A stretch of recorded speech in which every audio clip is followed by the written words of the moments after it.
Hi everyone, it's Jerry. I have an excellent game to share with you from round 4 of the Fujairah Global 2025. This was played on August 27th. On the white end, Ido Gorshtein playing against Vasyl Ivanchuk. Alright, with this one, we're looking at the English opening. A quick note with move order, we have first knight c6 rather than g6. Knight c6 holds up any quick idea of d4. So knight c6, and only now this idea to fianchetto. Follow up rook b1. This is the Hungarian attack. White prepares a quick queenside expansion. Is it worthwhile for black to hold it up with a5? It is. And we'll see the benefit of a5 soon enough. There we go. b4 still on board. However, black now has an open a file. That's the benefit of a5. From here, castles, d3, knight e7. Beginning a fight for d5. Also the knight on c6 by this point with the pawn on b4, no longer stable. Only a moment away from being kicked. So knight e7 it is. Queen b3, d6. Knight development, h6. Flight square for the king, and stability for the bishop once positioned on e6. Castles, bishop e6 it is. There is a pin present. b5, battery formed, bishop a3, and from here c5. Pop quiz. What's your move? Feel free to pause the video. Okay, bishop played to h3, clearly looking for a light square bishop exchange, so naturally you go ahead and exchange bishops. Hang on. This is one of the top moves, but at the very top is the move in the game. Ivanchuk here shifts gears. Says, if you don't have a pawn on c4 anymore, I'm going to fall back and target your queen, who has a responsibility. Now, white only has one move here. Finds it. Queen b2 is the way. This is the start of black interfering with white's coordination. Wherever the queen goes, she's not going to feel 100% comfortable with these bishops functioning on adjacent diagonals. Still some traffic in between the bishops and queen, but still. Why is queen b2 the only move in this position? Let's test out another one where she's still around supporting the bishop. Queen b4 is losing due to a knight drop into d5. And let's say there's a knight exchange at this point. This is trouble. I mean, where do you go with the queen? Dark squares covered directly, light squares indirectly, possible discovered attacks like this, targeting a rook and a queen if she's on a light square, and if she goes to a dark square, there's e4, this double attack. And e4 shows up in a position where we do not have a knight exchange. So let's say the queen backs off here, e4 straight away. Problem here, problem there. So my point, after the bishop drops back to e6, queen b2, only move. From here we have b6. Now, what's right around the corner for white is the undermining of black center. b6 in particular, striking the base point. c7 collapses, d6 is going to collapse, and eventually e5 will be a vulnerable point for black. So if you play king h7, b6 is certainly a move white can consider. By playing b6 here, we can say is staying strong with the e5 point. This will be maintained. White's response is the capture on d6. What happens if c6 is played? Queenside locked down. Play from here is going to turn, at least for black, on the king side. So queen first reacts to the threat. Knight h7, start rolling with f5. You're moving in that direction.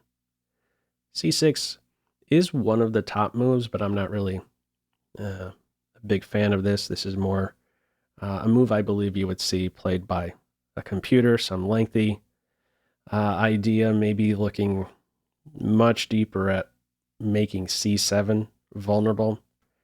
All right, we have in this game the capture on d6, recapture.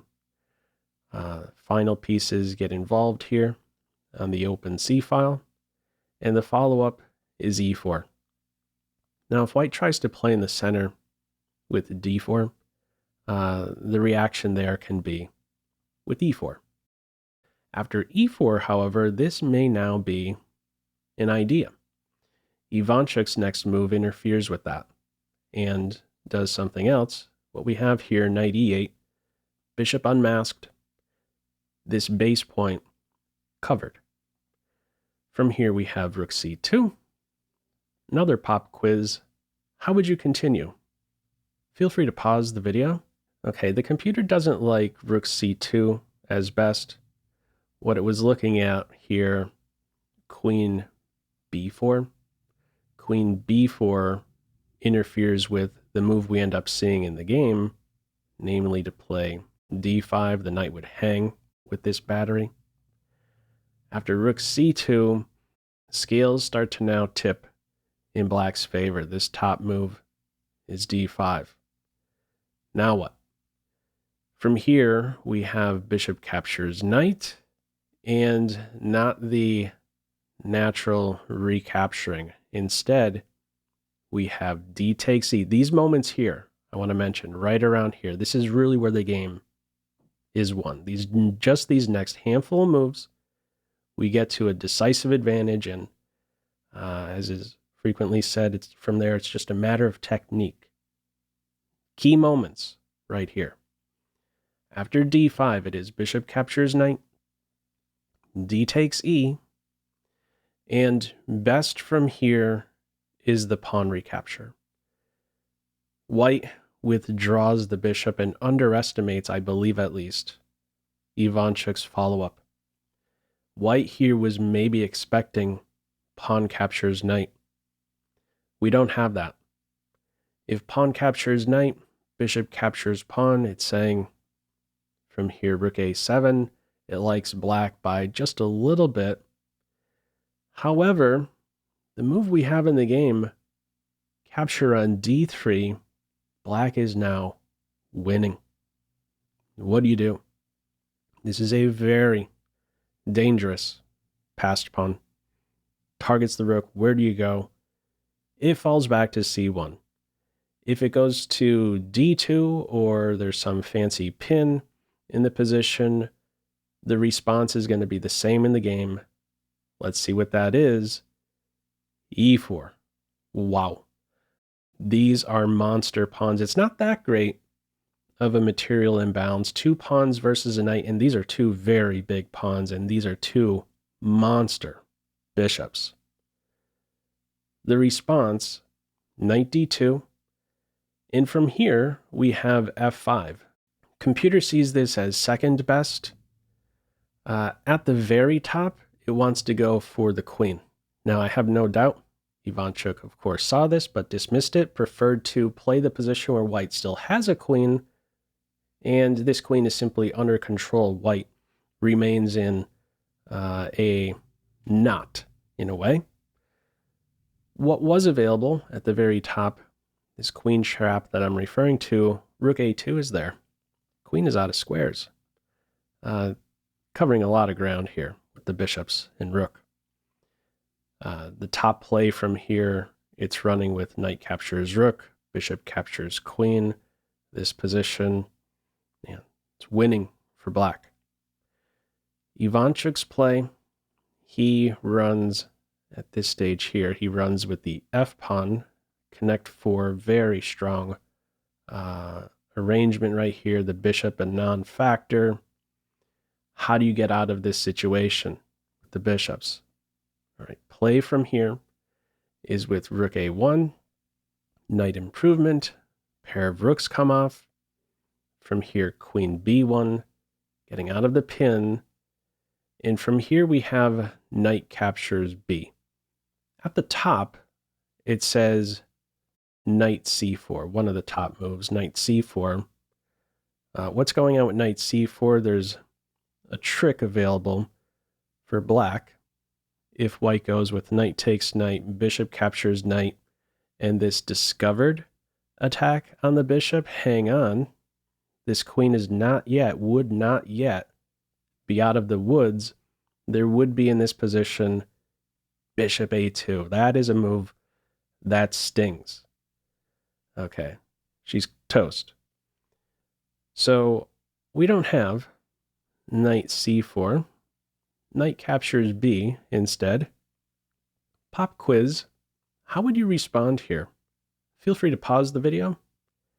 Okay, this was white's last attempt to get back in the game. This was a misstep. The best move here is specifically this knight. Knight d takes on e4, going for a piece sacrifice on e4. Let me show you what the top line looks like, and we'll revisit why this knight in particular is the one that should be capturing on e4. Wants to run with knight takes e4, pawn takes e4, and bishop takes e4. Says white is still sort of in the game. Why is it important if white goes for this sacrifice on e4 to do it with the d knight? If you go with this one, well, yet again, that's where we can see straight away this bishop a2 move and the queen, yet again, trapped. All right. In this game, we have the exchange on b5. The queen simply recaptures at this stage. Note, in this position, bishop a2 would not be working. If you try bishop a2 here, there's a difference with the knight on b5 versus e4 in that there is a connection square, or an intersection square on c7, available to white in response to bishop a2 is rook c7. And the queen is saved. She has different options along the first rank, for instance. Queen is under fire, and there's no problems with a variation like this. Queen captures rook, because after the knight recaptures, bishop takes queen, there is knight captures rook. Okay. The play here after knight takes b5, queen takes knight, bishop d6, queen exchange. Black is winning this ending.